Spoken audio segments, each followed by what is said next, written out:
The privation of all pleasures to the desire in all things is here called night.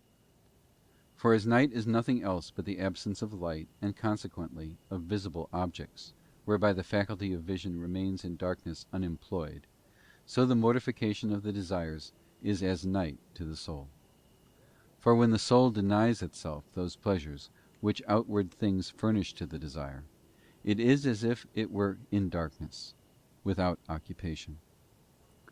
As the faculty of vision is nourished by light and fed by visible objects, and ceases to be so fed when the light is withdrawn, so the soul by means of the desire feeds on those things which, corresponding with its powers, give it pleasure.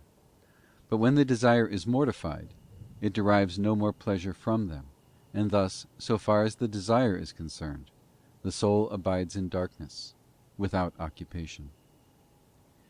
This may be illustrated in the case of all the faculties of the soul. When the soul denies itself the pleasure arising from all that gratifies the ear, it remains, so far as the faculty of hearing is concerned, in darkness, without occupation. And when it denies itself all that is pleasing to the eye, it remains in darkness, so far as it relates to the faculty of sight.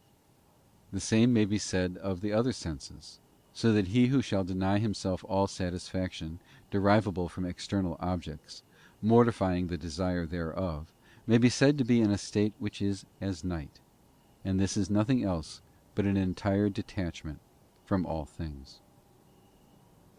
Philosophers say that the soul is a blank when first infused into the body, without knowledge of any kind whatever, and incapable of receiving knowledge, in the course of nature, in any other way than through the senses.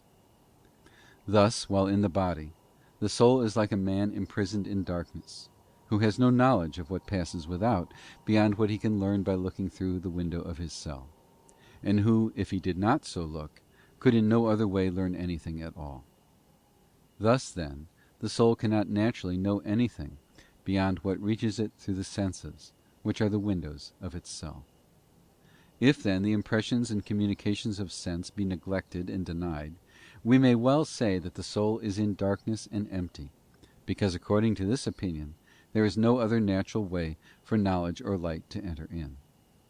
It is true, indeed, that we cannot help hearing, seeing, smelling, tasting, and touching, but this is of no moment, and does not trouble the soul when the objects of sense are repelled, any more than if we neither heard nor saw.